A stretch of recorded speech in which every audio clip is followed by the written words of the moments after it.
Hello à tous, bienvenue sur ma chaîne, moi c'est Elena et je vous propose du contenu luxe sur ma chaîne Les Carnets d'Elena puisqu'on parle notamment de mes différentes expériences en maison de luxe et l'actualité sur les maisons de luxe. Et cette semaine, on se retrouve pour parler de la maison Louis Vuitton et notamment des 10 anecdotes qu'on ne sait pas forcément sur la maison Louis Vuitton. Avant de commencer cette vidéo, je t'invite tout simplement à t'abonner à ma chaîne Les Carnets d'Elena et à ne pas hésiter à me suivre sur mes autres réseaux sociaux. Première anecdote à savoir sur la maison Louis Vuitton, eh bien c'est que le fondateur est né au sein d'une famille pauvre. D'abord, on sait que la maison Louis Vuitton a donc été fondée en 1854 par le jeune Louis Vuitton, mais ce qu'il faut savoir, c'est que Louis Vuitton est né en 1821 dans une famille d'artisans meuniers et menuisiers, et on sait que malheureusement, eh bien il va perdre sa mère très tôt, à l'âge de 10 ans. Par la suite, on sait que son père va donc se remarier, mais que la relation entre la belle-mère et le jeune Louis se passe plutôt très mal, et c'est la raison pour laquelle Louis Vuitton va tout simplement décider de s'enfuir. Et le jeune Louis Vuitton a une destination en tête, il a un rêve,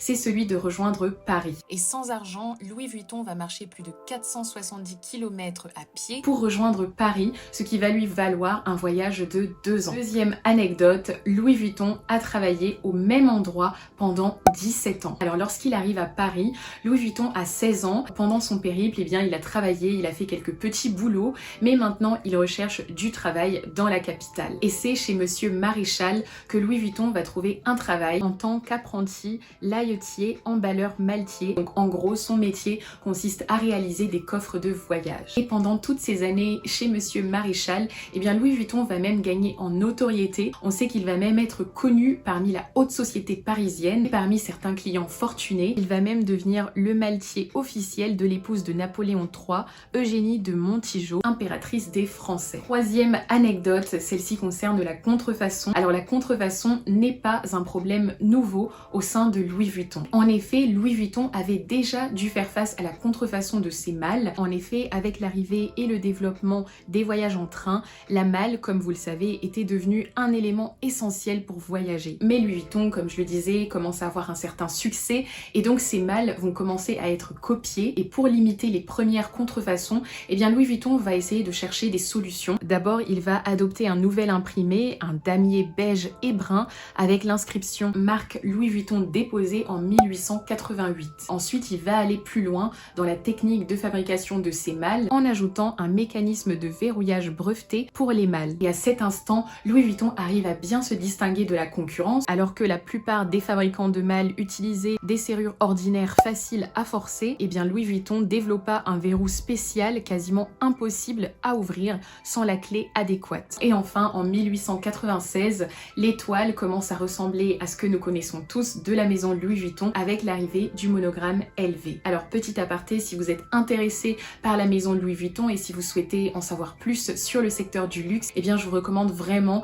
comme je le fais très souvent dans mes vidéos, de vraiment vous déplacer à leurs expositions, d'aller voir leurs expositions. C'est ce que j'avais fait cette année, par exemple avec le LV Dream et le restaurant Louis Vuitton. De plus, il me semble qu'ils font souvent des journées portes ouvertes dans leurs ateliers à Asnières-sur-Seine. Alors quatrième anecdote, le logo LV n'a pas été créé par Louis Vuitton. Alors ce célèbre logo que nous connaissons tous, que nous avons tous déjà vu au moins une fois, ce logo n'a pas été créé par Louis Vuitton. C'est en réalité Georges Vuitton, fils unique de Louis, qui va avoir l'idée de dessiner un logo aux initiales de son père. Et en 1896, donc 4 ans après le décès de Louis, va naître le logo LV qui est le symbole iconique de la marque et que nous voyons sur absolument tous les métiers de la maison. Alors cinquième anecdote, saviez-vous que le sac Speedy avait été popularisé par l'actrice Audrey Hepburn? En effet, le sac Speedy, autrefois appelé Keepall, a été créé en 1930 et servait tout simplement de sac de voyage. Mais en 1959, l'actrice Audrey Hepburn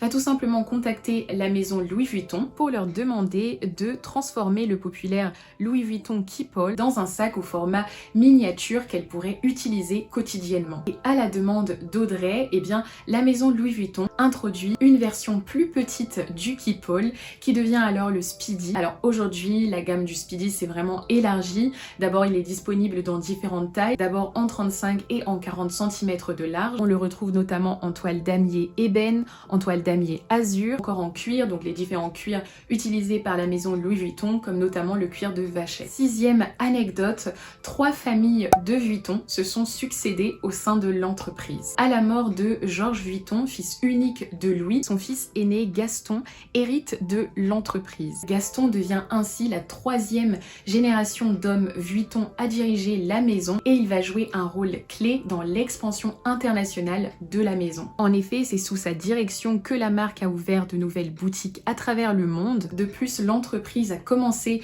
à fabriquer davantage de sacs et de bagages plus petits pour s'adapter à la demande internationale et le cuir est devenu le matériau principal des produits Louis Vuitton pour lesquels la marque est bien connue aujourd'hui. Enfin, Gaston Vuitton est décédé en 1970 et son héritage continue de résonner au sein de la maison Louis Vuitton. 7e fait sur la maison Louis Vuitton, Virgil Abloh est le premier afro-américain à diriger la maison. En mars 2018, Virgil Abloh va succéder à Kim Jones en tant que directeur artistique masculin de Louis Vuitton. Il a été la première personne afro-américaine à diriger le département de vêtements pour hommes au cours des 150 ans d'histoire de la maison. Alors non seulement il fut le premier, mais il est également et encore aujourd'hui l'un des rares directeurs artistiques à avoir dirigé une maison de luxe. Et il a utilisé son rôle au sein de Louis Vuitton pour créer des collections mettant en avant la culture afro-américaine et les questions de justice sociale. Et on sait aussi bien évidemment qu'il a eu un fort impact sur la représentation au sein même de LVMH puisqu'en 2020,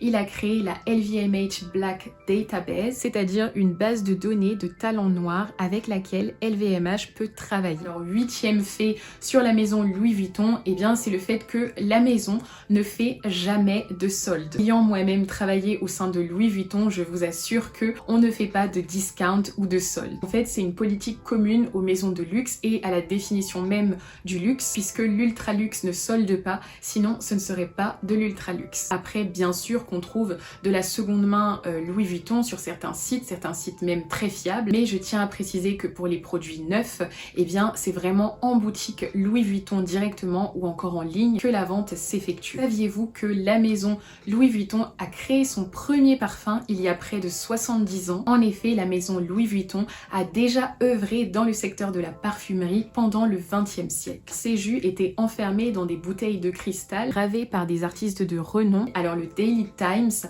a déjà précisé que personne n'était au courant des senteurs de ces parfums. Et en 2016, Louis Vuitton va revenir en force dans une politique de diversification de ses métiers, car la maison Louis Vuitton s'est donné pour mission de relancer une ligne de parfums et a choisi le célèbre Jacques Cavallier-Beltrude, qui a donc déjà travaillé notamment pour Issey Miyake, Jean-Paul Gaultier ou encore Giorgio Armani pour créer des parfums exceptionnels. Et Jacques Cavallier aurait travaillé pendant près de 4 ans pour construire une palette olfactive adaptée à l'ADN et aux valeurs de la maison Louis Vuitton, avec notamment le cuir, signature de la marque, ainsi que des fleurs comme le Sus Osmanthus, le Magnolia ou encore le Jasmin Samba. Savez-vous quel est le sac le plus cher de la maison Louis Vuitton et du monde? Eh bien c'est un Speedy. Premier sac imaginé par Pharrell Williams, le sac Speedy millionnaire vaut plus de 1 million d'euros. Alors le modèle est déjà l'accessoire favori de Pharrell Williams, brandissant au défilé Dior, Kenzo, Watanabe ou encore Loewe, son très littéral signe extérieur de richesse. Enfin, il faut savoir que le sac est tellement cher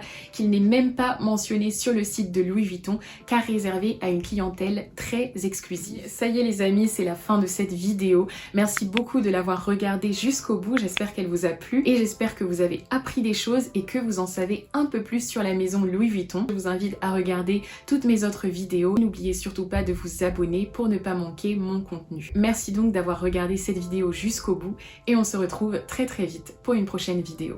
À bientôt!